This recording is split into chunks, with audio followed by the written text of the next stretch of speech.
So we've spoken in a previous episode about the growth rates, the adoption rates, how we can increase them. But the other growth figure that we have in your research is the ability to grow profit margins. Is this a real thing? Can it actually happen? Yes, and that's something I've seen in talking to companies providing these kind of enhancements to their users. And in the end, enhancement effects are nice. I like to see them, but a company providing them also needs to make a return on their investments, needs to become more profitable. Yeah.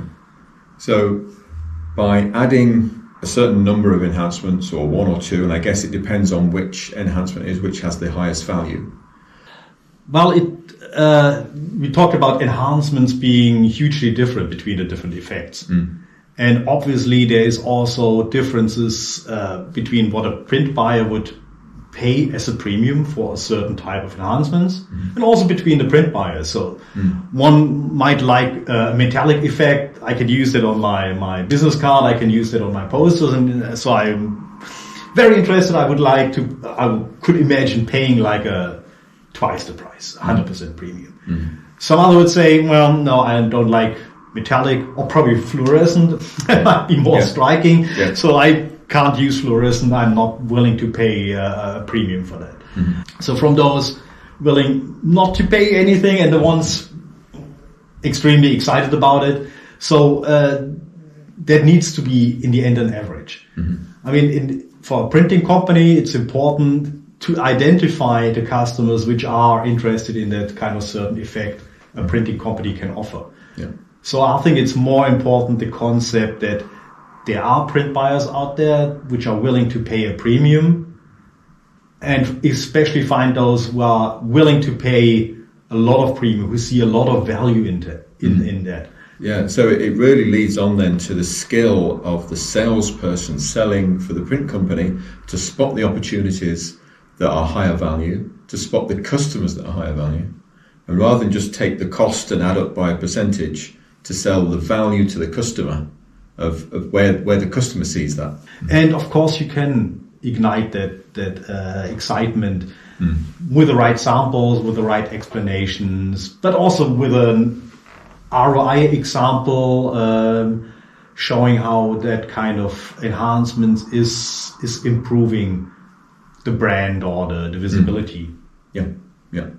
And then also in your research, you talk about this, what somebody mentioned as a killer app, which is when you start then combining more than one enhancement at the same time or on the same piece. Yeah, so that's it's an expression I heard from a couple of printing companies providing these enhancements.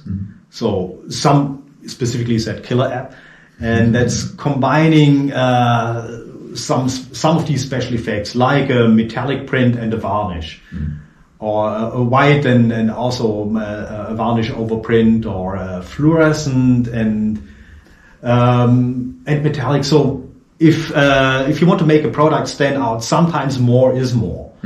And so one effect plus another effect is not two, it's equals three, because it's just even more striking, even more outstanding. And I think it makes sense sometimes to really go the full way and add as many enhancements as you can, or as it makes sense to really produce a print that really stands out. And that's real feedback from companies producing these kind of enhancements. Yeah. Which I find encouraging, because I'm not going to put words into your mouth, but I'm going to suggest that, again, the Fujifilm Revoria Press PC1120 has 2 extra enhancement slots, so we can get 2 effects running at the same time on top of CMYK, therefore giving more flexibility to the printer to offer whatever combination it is in a simpler way, rather than putting material through the press twice. Yes, no, absolutely. So having multiple effects in one machine makes it a lot easier, and not only quick changing between effects, but also having multiple effects at the same time is really helpful.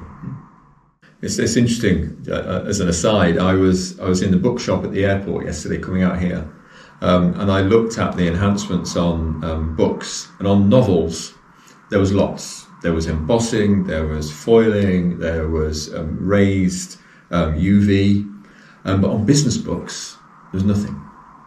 And business books sold for 3 times as much as the more sort of retail novels. Mm-hmm. Well, it's always being fit for the purpose. And I'm sure there will be also business books quite elaborately made, but more on a sort of a more conservative style. Yeah.